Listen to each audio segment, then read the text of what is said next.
السلام علیکم ورحمۃ اللہ وبرکاتہ۔ بسم اللہ الرحمن الرحیم۔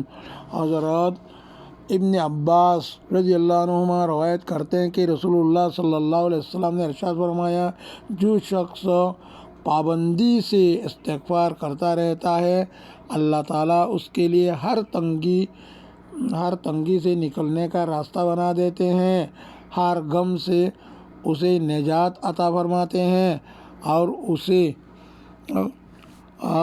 ایسی جگہ سے روزی عطا فرماتے ہیں جہاں سے ان کو گمان بھی نہیں ہوتا۔